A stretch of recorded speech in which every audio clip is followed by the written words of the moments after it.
Getting ready to start Tech Talk Live with GB me, 6 o'clock p.m. Eastern. We have, I think this is number 8. I'm going to try and talk and focus on what my ideas and my thoughts are instead of looking at you guys. Let's build up a little bit of an audience here so I can share my info with more people. Thank you very much for coming on here.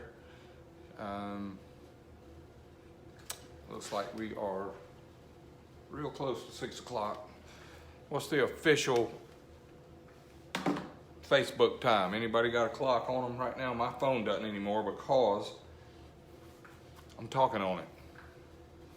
I'm using it as a camera. I see Chris and Eric, Jim, David, Ron, Ricky, Bobby, Eddie. Some good friends on here. Got lots of them. 556, that's good. Thank you. Fontaine. Clayton, 557. Countdown. Matt. Hi, Matt. Got the Star Racing, Star Power Pipes. Hey, Brother Mike. Scott Thompson. I saw Matt Fork on here who's doing the renovation of the old Star Racing exhaust for the Kawasaki's and Suzuki's. I'm going to try and keep that going where we can all learn about it. David, John, Danny, Jason, my nemesis. Mike Bryce says it's 5:57. Joe, what's up, Joe? Anthony, I see you guys coming on here. Doug. I got a little bit of drag racing information I want to share with you guys. Gary and James, Brett, thank y'all for watching, tuning in. Some of this stuff will be very common knowledge to the drag racer. Some of you guys that don't drag race will be interested in this information because almost everybody that would be on my Facebook page would be some sort of a drag racing fan. If not, you're a George Bryce fan or frenemy. And hey, Parker and John, I'm a drag racer. So if somebody asks me, who are you, George? What are you? I'm a professional drag racer. I raced for my whole life, and I used to do it just for a living. But you know what? When I retired in 2016, I found out I'm still a drag racer. I guess I'll always be a drag racer. And a retired drag racer, doing it for fun now. But good grief, I'm still trying to make payments. House payments, car payments, food payments, trying to pay the guys at the shop here, trying to keep up a good payroll, and I'm also still trying to learn. Hey, Ann and Doug, Bob, Wade, a lot of good old friends there. David and all, Texas and California. Boy, it's 3 o'clock in California. Thank y'all for watching. I'll try and make this worth your trouble, okay? I drew a little diagram of a drag strip, one lane. I think I'll call it the left lane at the drag strip, okay? Hey, Rich. Michael. Let's see here. I have a pen that I use as a pointer. Let's see where I put that thing.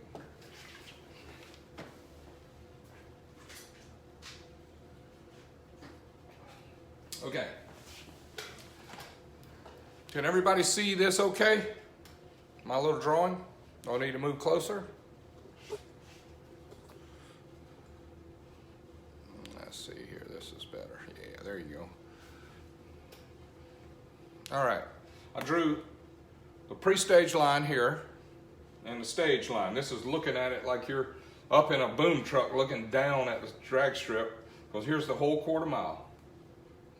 Hope you guys can see this okay and hear me okay. Anybody give me a heads up on how my voice is? Can you hear me? Hey, Danny, Joey, can y'all hear me okay? Pre-stage and stage. They're 5 or 6 inches apart, not very close, not too far. I'll talk about that more in a minute. Hear me good. Thank you, Mitchell. All right, and then when we pre-stage, the top light on the Christmas tree will come on, and then when we stage, the bottom stage lights. There's pre-stage and stage lights. Everybody that drag races knows this. This is just basic information. When you launch and drive down the track, you'll get to the 60-foot clock. This is an invisible beam, infrared beam goes across the track. It's very small. It's got a reflector on the center line, and it has an emitter and a receiver on the left side of the wall, if this is the left lane. The emitter emits a 100 thousandths diameter infrared beam to the reflector. It reflects off it looks like a regular mailbox reflector you see on the side of the highway. It reflects back to the receiver and it records that beam was broken. Then you get to the 3:30 clock, same thing, emitter, receiver, reflector. Then you get to the 660 ET, that's the elapsed time for the 660, and 66 feet later, only 66 feet later, is the 660, the 660 mile an hour clock is 66 feet before the 660. So this is 660 speed, 660 ET. So when you go through the 660, you trip an infrared beam to tell the clock that you are entering the speed trap. This is a 66-foot speed trap, okay? Your time at the 8th mile, your speed at the 8th mile is averaged between these two beams, and they're only 66 feet apart. 66 feet, okay? They continue traveling down the track, then you get to the 1,000-foot clock. Same thing, there's a reflector, a little foam box with a reflector. The faster you go, the less like foam it feels if you hit it. This thing feels like a piece of concrete if you hit it with your foot or your body. It's how off the track are the beams? Great question. Every one on the, depends on what, and great question. I'll try and remember to cover that. 1,000 foot, same thing, emitter, receiver. 1320, the speed clock starts 66 feet before the finish line, and the finish line is 1,320 feet from the start line, 1,320 feet. That makes a quarter mile. Your ET, your quarter mile ET stops and your finish line speed stops. So your average speed through the finish line is not exactly right at the finish line. It's a little bit closer to the finish line than it is here. So you start a clock, 66 feet later you stop a clock, and it figures the time through here to tell you your quarter mile speed. Same thing happens right here. You start the mile an hour clock here, 66 feet later you stop the mile an hour clock, so it gives you your 660 speed.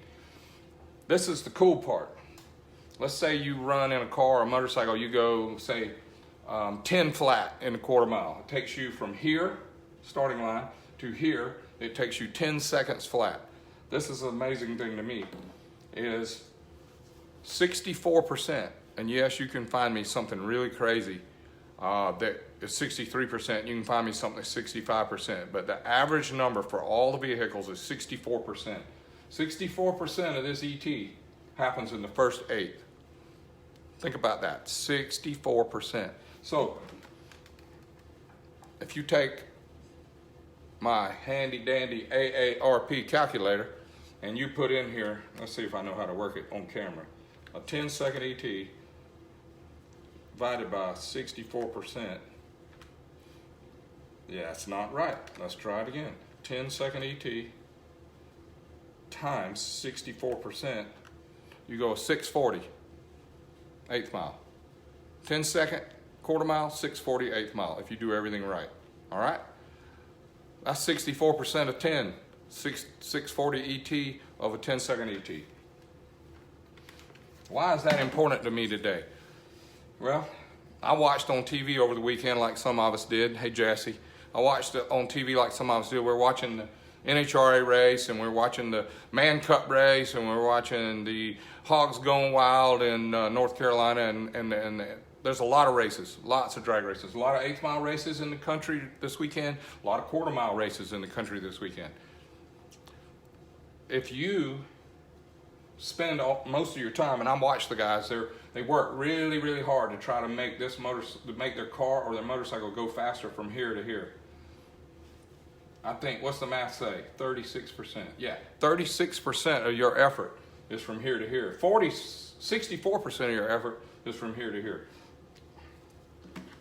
So some old school boy, I'm gonna add this up. 36 plus 64 equals 100. Yes. 36% is the, guess what? They're both 8th miles.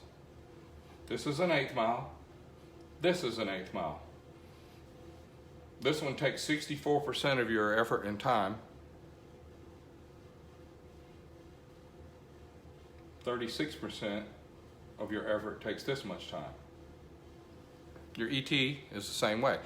1,000 foot, yeah, I put a pretty good little dark line here. NHRA is 1,000 foot for nitro, not for anything else. Nitro. Pro mods going 260 miles an hour. Pro stocker cars going 210. Pro stock motorcycles are going 200. But that's quarter mile. Yes, and it is a little bit different. When a top fuel car goes 290 miles an hour here, and it goes 320 here. No, 320 here. That's a gun picked up 30 mile an hour from the 8th mile to the 1,000 foot. 30 mile an hour. And you say, wow, that's not that much. 30 mile an hour, that's all? Well, pro stock motorcycles pick up 40 mile an hour in the quarter mile. In other words, they'll go 160 by the 8th, and then they'll go 195 by the quarter. How many mile an hour is that? 160, 195 minus 160 equals 35 miles an hour they pick up. 35 miles an hour. They go 160 in the first 8th, and then they go 35 more mile an hour in the second 8th. I'm a guy, since I'm a drag racer, and I've been doing this for my whole life, I'm a guy that spends most of my time and money on the first 64% of my run. If you do a good job on the first 64%, you're going to do a really good job on the last 36%. It's just the way it is. And a guy just asked me, should you be in high gear by the quarter mile? Well, no. George, me, I gear for the starting line. Takes this amount, this clock right here, I don't know if you can see this okay. From here to here it takes 1 second. From here to here it takes less than 1 second. And then from the 330 to the 660, what'd you go when you do a 640 minus 150? That's 4.9 minus 300. Yeah, so the most of your time is spent the first 60 feet, and then the first 330 feet, and then the next little to the 660 foot. That's where most of your time is spent. What is the stopping distance from the finish line to the end of the track barrier? Well, every track's a different length. Some tracks are short. Some tracks you better shut it off and get on the brakes right away. Some tracks are really long. Gainesville is a really long track. They're still extending tracks. We watched on TV a couple of weeks ago at Reading, Pennsylvania, when they had to close the highway. They had to close the highway at the end of the track and let you run across the highway and go into the shutdown area before you get to the sand trap. So every track is different. What I wanted to cover about this is moving over. Let's see if I can make this show some more stuff here. All right.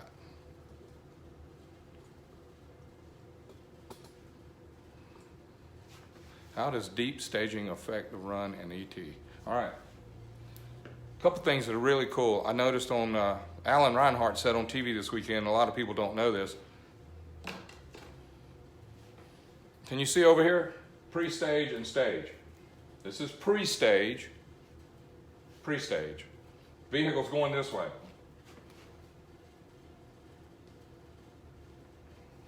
Didn't y'all see that? Everybody see it? Yeah, John L. Columbus. Yeah, that's a shut off before the finish line, jump on the brakes, and then let off when you get to the bumps. I'm not bagging on them, I'm just saying. Been there, done that. Columbus, Ohio. Really, really fast track with not much shutdown. Everybody's done a great job there. Englishtown wasn't long enough. Norwalk had to get property over by the airport to where they could shut down really nice. But back to my pre-stage and stage. I'm going to call this 5 or 6 inches between these beams. That's this right here. Pre-stage and stage. There's 5 or 6 inches here. So as you can see, this black wheel has got both beams blocked. So on the top of the Christmas tree, you would have pre-stage lit and stage lit because you have blocked both beams. Remember now, these are 100 thousandths diameter infrared beams. Okay? If you rolled in deep till the top light went out, like this green wheel rolled in till this beam reconnected behind the tire and blocked the front one. So this is still staged. This is legal in NHRA Pro. It's legal to deep stage. And all you've done is fixed it where you can't get a big head start at the clocks. Because if you stage like the black wheel, you got both beams blocked, you're going to get to roll and roll and roll and roll and roll until you uncover this beam behind the tire, and it will look something like this. I don't know if you can see this all right, but that's how far you have to roll from this black tire before the clocks start. That's a head start, y'all. That's a running start on the clocks. This black wheel is staged, pre-staged and staged. You see me? Can y'all see me okay? I'm not getting much good data here from you guys. Maybe we're running behind a little bit. Then when you leave before the light goes green, you can roll all the way forward, rolling, rolling, rolling until you get to where this green wheel is here and uncover this beam. And if the green light comes on before you uncover that beam, you're going to get a green light. If you uncover this beam before the green light comes on, you're going to get a red light. Before the green light, you're going to get a red light. Thank you, Roy. Thank you, David. Doing good, bud. You can understand me. Good. Y'all can understand. Good. All right. So given this idea, if you stage shallow where you have both beams blocked, that means all the lights are on top of the tree, stage shallow, and then the lights come on, and then you can roll a long way before you turn loose, before you unblock this beam, so therefore you've got a running start on clocks. It could be 5 or 6 inches. A 5 or 6 inch running start is a lot when you're not going very fast. I wish I could have a 5 or 6 inch start running a lot. And smart racers figured it out a long time ago. Flicker. All right. Anyway, they came up with a new beam a few years ago, maybe 20, 30, I don't know, but it's called the guard beam. And a lot of tracks have it. It's another third hole drilled out there. And if your tire breaks that beam before this one's uncovered, it will catch you. It's called guarding against cheaters. It's a guard beam. And I think it's all national events, all NHRA national event tracks have a guard beam. And that keeps us from getting bogus times where you could have your feet in the beams and take off and go 2 or 3 feet while you leave your feet in the beams. If that guard beam is broken by a wheel or any part of the body before the beams are reconnected, it's going to show the clock is still blocked. Use a front wheel cover. That won't help. Check this out, you guys. Pro stock cars, pro stock motorcycles, and cars. Did y'all know that a motorcycle is the only vehicle at the NHRA track or at any drag strip that starts the clocks with the front wheel and stops the clocks with the front wheel? No cars, none. Dragsters that have the wheel out here, they are required on the nose of the dragster. They have a canard that when they stage here, and when this canard hits the beam down the track, it trips the clocks. Motorcycle, we stage right here, and then when we go down the track, the front tire blocks that, breaks that beam, that beam, that beam, that beam, that beam, that beam. Pro stock car starts the clocks here and stops the clock at the nose.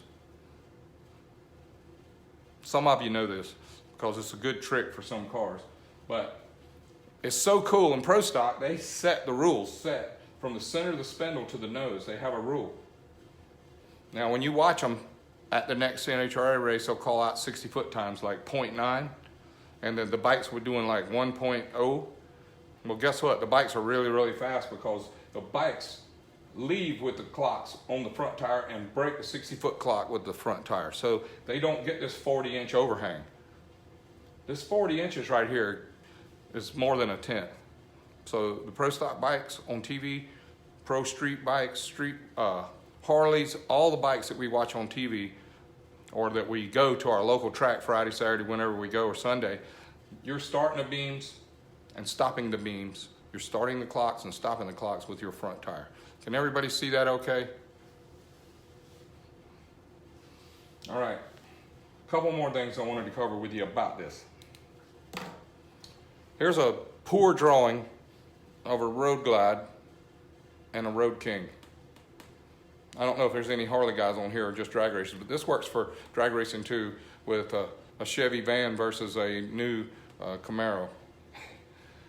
Can you imagine, there's no math here, but if you can imagine, if we were to put a grid, a square foot grid on the bike and figured out the square footage of this frontal area and put a grid on this one and figured the square footage of this frontal area, you can see that we have a lot more square feet of frontal area here. We have a lot less. So here's the part that fools us Harley guys and the motorcycle, anybody that rides a nice motorcycle. When you ride a Road Glide, you don't feel any wind, especially if you have lowers. If you have lowers, you're riding in a capsule. You're like riding in a car. You got a windshield, you got lowers, you got a big fairing, you got the new, I'm gonna call them out too. We got the Clockworks with the really nice windshield that directs the air over you so it doesn't buffet your helmet and shake you all around when you're going down the track, when you're going down the road. Clockworks got a nice windshield with it. But look, we're adding frontal area. So it takes, this bike will go less mile an hour in the quarter mile and the eighth mile than this bike. Same horsepower, same engine, same rider, same everything. But this guy right here feels like he's getting ready to get blown off. This feels, the wind is blowing on you, the rider, so hard. It'll blow your feet off the pegs, off the running boards. It'll blow your hands off the handlebar, and your head feels like it's getting blown off. Get on the Road Glide, you can't even feel the wind. It's like, man, I can't be going 130 miles an hour, or 120 or 110. As soon as you sit up out behind the Clockworks really nice windscreen, it'll blow your head back. But look, this one's faster and quicker because it has less frontal area. A lot of people go, when they want to go, I mean, I noticed Gaddafi right away, I'm gonna call you out, the champ, he's got two really fast Road Kings. He's got one with a pro stock motor in it that has nitrous and he goes in the 8s, and he has one all motor that goes low 9s. He set the records in several categories, outran us, and these guys go racing with these Road Glides. It's going to take a lot more horsepower. You need a power curve that looks like this to run a Road King, and you need a power curve that looks like this to run a Road Glide. You're going to have this much more power to push the Glide. And when you feel the wind blowing on you, there's a chance you might be really going fast. I know when I rode my first Road King with a big engine in it, I felt like I was coming off the seat. I wanted to stay tucked for longer because it was pushing me so hard. Back to somebody asked me about how high the reflectors are. Okay, let's go back to the drag strip. The 60-foot reflector is higher. The hole in the wall is higher because people drive by doing wheelies. Okay, so they got a reflector that's higher. Then the rest of them are all at specification, some number off the ground. The funniest thing is, and I'm going to add this at the last second, the starting line has the emitter and the receiver opposite of each other. So this is the only part. The starting line has the receivers and the emitters in the center line at the starting line, and the receivers or emitters on the wall. There's no reflectors on the starting line, none. So if you emit it from the wall, it's received in the center. If you emit it from the wall, it's received in the center. Or if you emit it from the center, it's received in the wall. And these are 100 thousandths in diameter. You know how 100 thousandths is? Where's my camera? It's little. That's 100 thou. 100 thou is less than 1/8 of an inch, y'all. Can you think of anything else? Wow, 25 minutes already, you guys. It's amazing. So what would I want? I would stage shallow to get my best ET. Let's put that in camera. I would stage shallow to get my best ET so I get a little running start. I see 8 inches on the line. All right. Starting line, also, I want to tell you, these emitters and receivers, they're only 1.5 inches to 1 7/8 off the ground. So that's why when you have to get your track needs to be, you get a pro to come in and do rollout, so you can see. And they want the rollout to be the same in both lanes, and they want the rollout to be the same at every racetrack. So NHRA brings in a pro that sets up, make sure that the rollout's right in both lanes so that each lane is fair. And every track they go to, they have to work on it. And somebody asked a minute ago, I got out of time, we'll do it another time, but your reaction time is also connected to George Bryce. The reason for the carbon fiber covers on the front wheels was to help catch the beams. Yeah, that's part of it. They don't have to be carbon fiber. They could be a piece of aluminum just hanging in the beams. But they back in the day, we used to use them as staging disc, which means we were invisible to the before the beams were infrared. They used to be just light bulbs and photocells for like burglar alarm photocells and motion sensors. But nowadays there's some really, really good stuff that is 100 thousandths diameter infrared beam, and it has a really high frequency, and they can also change frequencies in case some of us really industrious racers would go in and try and figure out that frequency or whatever. But it's supposed to be not affected by sunlight, vibration, or reflection. That's what the plan was. So John says, need to do the math on our last 1/8 mile, must be much higher percentage. No, it's not. Even top fuel, even pro stock car, even pro stock motorcycle. If you find one that's different than 64%, it ain't gonna be more than 1%, I promise you. Unless you're just pushing the bike on the 1/8 mile. There's the champ, I see you. I'm sorry about that, you guys, but if you go, let's do the math on a top fuel bike. A top fuel bike, a really good one now, what do they do? Can they do, let's just say average. A top fuel bike does a 390. And then let's say they do a 6 flat and 1/4. 6 flat times 64%. So 384. That's 64%. A 6 flat is a 384. Let's try a Larry McBride style 590 times, nope, 6.80 times 64%. No, not 680, y'all. Think about it. 580, duh, times 64%. 371. It's really close.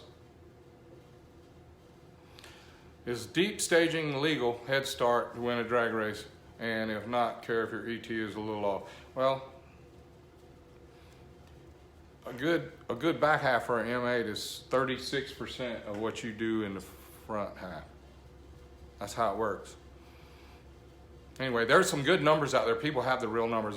Trust me, I've been online and I look at numbers, and I see that there's a lot of good numbers out there. People have based on experience. You know, a pro stock car, let me just tell you, a good pro stock car in the 1/8 mile goes, say, 415, 420. That's really fast. 420, 415. Well, that's 64% of their 1/4 mile, because they went, you know, if you do the math, let's do the math right now while we're on live. Pro stock cars this weekend, they went 656 times 64%, 419. Yes, you could find a really, really weird vehicle that does 63% of the quarter mile in the eighth. You could find a really weird vehicle that does 65% in the eighth mile of their quarter mile. But listen to me, y'all. All the classes from nitro to stockers is really close. And the speeds, the best speed in the world for like a nitro, not nitro because they don't run the quarter, but 40 mile an hour in the back half is unbelievable. And when a pro stock motorcycle does 35 mile an hour in the back half, I think Gaddafi goes 30, what does he go, 120 and 145, so what's that? 145 minus 120 equals 25 mile an hour. He's got aerodynamic issues and he needs more power. Not talking about me now, just talking about what it takes to pick up more than 25 miles an hour. Like my red bike, Bagzilla, we really are happy when we get 28 mile an hour in the back. That means it's got a lot of power and I'm tucking nice, getting as small as I can. I'm reducing my frontal area. But 25, let's see, a road glide, a really fast road glide picks up 19 to 20 mile an hour in the back half. 19 to 20 mile an hour. Yeah, I see where some of you guys are just tuning in and this is really confusing information and I'm out of time. So look, I will copy this. I'm gonna save it. I'm working on a YouTube deal where I can put, this is number 8. I got a lot of good info in here. A lot of people know this, y'all. A lot of people know this stuff. I'm not like the professor of this. I am just, yeah, when do you build engines? Anytime but Tuesday night at 6 o'clock. The rest of this stuff is right off my head. Look, I don't even have any notes. This is just what I do. I just drew these little pictures, went and got me a bottle of water. It's hard to believe we go 115 to 120 mile an hour in the 8th, and then in the second 8th we can only pick up another 20 mile an hour, 25. It's crazy. But you guys check out. Go get your own time slips. Follow me up. Look, 64% in the front. And 40 mile an hour is the best in the world, except for some of the Turbo Pro Street bikes that can't leave hard. But, you know, I see some guys, some of them going that fast. I see Jeremy said he's going 153 and 120 something. Let's see what that is. 153 minus 125 is still only 28 mile an hour, and he's got a turbocharger. 28 mile an hour is really awesome in the back half for an unfairing heavy duty V-twin. All right, look, I got to go, y'all. Tell Jackie hi. All right, I thank y'all for that. Thank y'all everybody for watching. I'm very thankful for this. It's a great gift that good Lord gave me and I love sharing it with y'all. And the more you follow and the more you comment and the more you ask for questions, please do it, man. I love helping and I love sharing. And I've been doing this for my whole life, okay? I've been doing this for my whole life. Started drag racing 40-something years ago, and I'm just now learning right now, so I'm just learning. Anyway, y'all have fun. Thank you so much. God bless y'all. Treat each other right, man. We're all we got. Amen.